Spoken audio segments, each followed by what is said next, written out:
punya produk udah lama, dulu pernah laku banget, tapi sekarang kok gitu-gitu aja ya. Ini produk tuh harus diapain sih? Apakah gua harus lanjutin atau ya udah, jangan-jangan nih, jangan-jangan ini produk memang udah nggak layak lagi buat diprioritasin buat dijualan. Nah, buat kalian teman-teman seller mungkin ada nih di antara lu yang ngerasa kayak kok produk gua dulu gini ya, toko gue sekarang ordernya sepi ya. Ini tuh toko gue yang salah atau jangan-jangan produknya.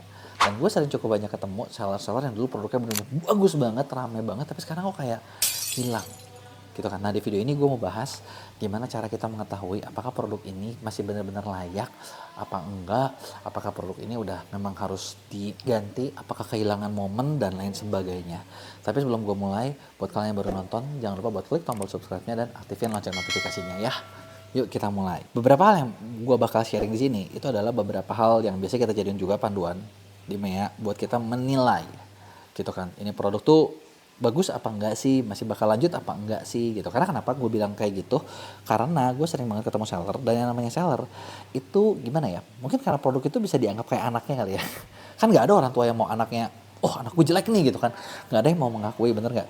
Jadinya di sini gue nggak nyadar gitu kalau banyak seller itu biasanya kesalahan umumnya adalah sering menilai produk itu pakai perasaan, bukan lagi pakai data. Bener nggak? Kita kan sering bilang kayak, oh apalagi kalau kita bikin produk ini, gila gue udah susah-susah, gue udah berjuang. Nanti ketika kalian teringat semua kenangan memori membangun produknya kan, jadi mellow ya, bener nggak? Jangan-jangan. Di sini kita mau bener-bener ngelihat pakai data. Jadi lo harus lihat datanya seperti apa. Nanti gue bakal kasih tahu cara nilainya gitu ya. Jadi biar fair nih. Jangan sampai nanti kalian bilang, wah ini gue bikin ngomong asal ngomong doang nih. Enggak, gue kasih tahu ini harus pakai data gitu loh. Jangan pakai perasaan gitu kan. Kesalahan pertama biasanya mereka pakai perasaan tanpa data. Yang kedua adalah selalu ngebandingin sama toko gede, sama kompetitor yang lebih gede.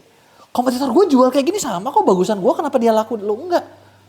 Terus lu lupa kompetitor lu yang gede itu ya, itu tuh bukan cuma toko besar, itu brand multinasional yang produknya sudah ada di 100 negara.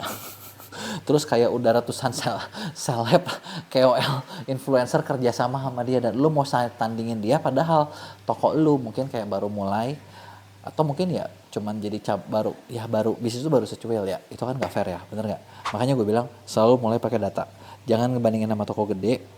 Yang kita lihat adalah kira-kira bisa nggak kalian jual, gitu. Karena menurut gue kesalahan ketiga nih, ini ketika gue bahas ya, biasanya banyak seller juga suka langsung stok banyak yang ujung-ujungnya duitnya nyangkut, bener nggak? Ya fair ngomong lah, gitu ya. Rekor terbesar nyangkut terus ya, ini duit nyangkut di stoknya yang gue pernah ketemu sepanjang gue ngadain acara, training, workshop dan lain sebagainya.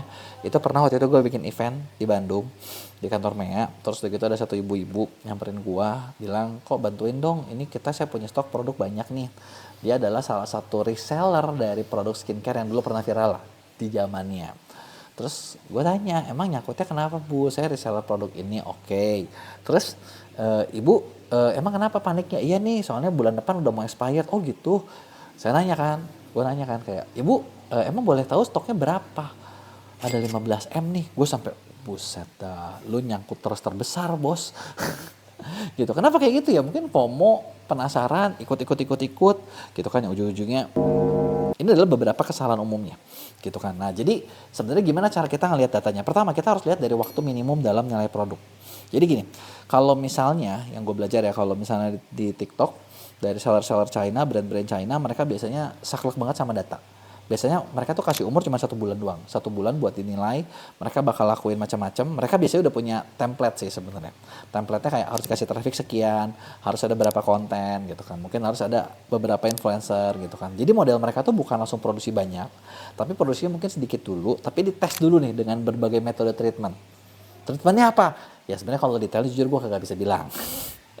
Ya, tapi kalau buat teman-teman yang gabung di program pendampingan di Oradal, itu kita kasih tahu gimana caranya. Jadi kalau lo mau, lo mungkin bisa cobain gabung ke situ.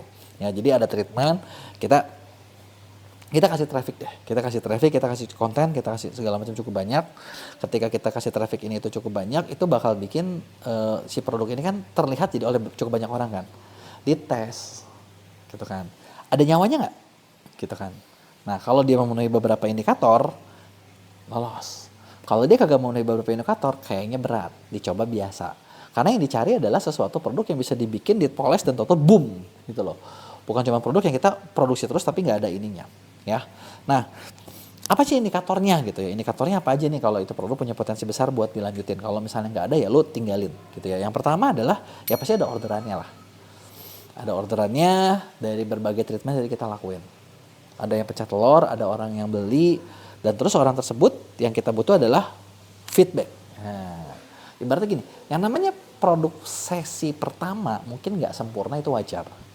Tapi yang nggak boleh adalah udah batch kesekian, makin lama makin jelek. Nah itu nggak wajar. Karena artinya tidak ada improvement sama sekali, bener nggak? Ya kan, jadi lu dapat order pertama, udah gitu dapat feedback. Nah feedback dari ininya gimana nih? Positif apa negatif? Orang ada ngasih masukan nggak? Apa orang suka gitu loh? Kalau suka berarti bagus. Apakah mereka merekomendasikan? Oke juga, berarti bagus. Lu bisa terus lanjutin. Gitu ya, ini yang pertama. Yang kedua, lu harus lihat conversion rate-nya. Biasanya conversion rate di awal itu susah. Biasanya. Kenapa? Karena orang nggak mau jadi kelinci percobaan. Fair dong. Ya kan? Yang pertama susah tuh. Tapi ketika udah dia mulai tembus berapa kali, conversion rate-nya itu meningkat harusnya. Ya, yang pertama kecil tuh gitu meningkat. Nah, ininya ada nggak nih standar indikator keduanya? Atau jangan-jangan conversion rate segitu-segitu aja. Kalau segitu-segitu aja malah menurun, berarti mungkin yang beli juga orang yang kenal sama lu kasihan dan nggak enak. Artinya lu belum lolos di indikator yang pertama. Nah, yang ketiga adalah ada komplain sama repeat order nggak? Nah, kalau ada komplain nggak masalah kan, gue bilang kan kita terima feedback. Dengerin semua komplainnya, masalahnya apa yang bisa kita perbaiki supaya lebih bagus. Gitu kan. Komplain, returnya ada nggak? Kalau udah retur lebih parah lagi nih, bener nggak? Kalau retur tuh udah parah nih, berarti lu bener-bener produk lu mengecewakan, nggak oke, gitu kan? Nah kalau seperti ini yang harus kita lihat. Kenapa nih orang retur? Returnya retur rese, retur, ya kan lu tahu kan sekarang tuh kayak lagi ada satu geng gitu loh yang pengen beli barang, begitu di cancel gitu kan? Yang tujuannya cuma buat barang gratis, yang gitu nggak bisa ngomong, gitu ya. Nah yang terakhir adalah repeat ordernya. 1 bulan pertama kita lihat nyawanya, dalam 3 bulan kita lihat ada repeat ordernya apa enggak. Kalau dari repeat ordernya, artinya masih bisa ada harapan, bisa diterusin, bisa di scale up. Gitu. Kalau yang lama gimana kok? Mirip-mirip. Setelah yang lama, oke, lu lihat nih, kira-kira dulu ramainya kenapa? Bisa diulang nggak? Nggak bisa, ketinggalan momen. Bisa di relaunch nggak? Relaunch tuh diulangin lagi, dimulai lagi, dipromosin baru lagi. Kagak bisa, ya udah. Berarti kalau gitu lu harus ganti total, bikin lagi produk baru. Karena gini, percuma kalian melakukan effort, upaya, daya, tenaga, semuanya lo keluarin untuk sesuatu yang udah gak ngejual, gitu kan. Nah kalau misalnya udah kayak gitu nggak bisa, gitu kan. Nah 4 poin tadi itu adalah nurut ke lanjutin apa enggak. Kalau misalnya ada yang harus perbaiki, lu perbaiki dulu. Apa aja yang perbaiki nih? Ya mungkin macam-macam. Bisa dari SKU-nya, bisa dari kontennya, bisa dari kualitas produknya. Dan disinilah itu biasanya benar-benar harus maksud gue ya, riset total, analisa total. Dan analisa total ini ya ini mungkin maksud gue nggak bisa sekedar kayak lu ngelihat, gue ganti foto. Belum tentu masalahnya kelar gara-gara ganti foto. Jadi memang kalau di kita biasanya kita bikin ada semacam framework khusus buat kita nentuin apakah ini masih layak untuk disebut produk hero ataukah ini mungkin harus diganti. Ya kalau diganti kita kasih tahu ke seller gitu ya, ini lu kayaknya agak susah deh. Bisa nggak lu ganti? Bisa nggak kita coba yang lain?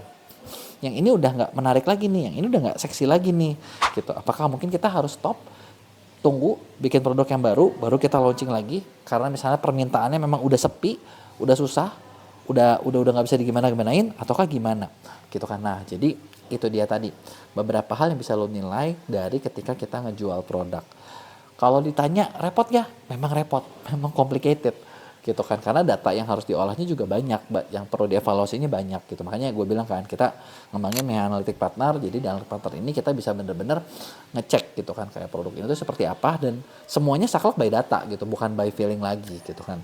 Nah terus gimana kalau misalnya kalian punya produk yang kalian sendiri bingung dan penjelasan tadi mungkin lo nggak cukup gitu buat ini, mungkin lo bisa ngobrol sama tim gue gitu ya, bisa cobain pakai analytic partner ini.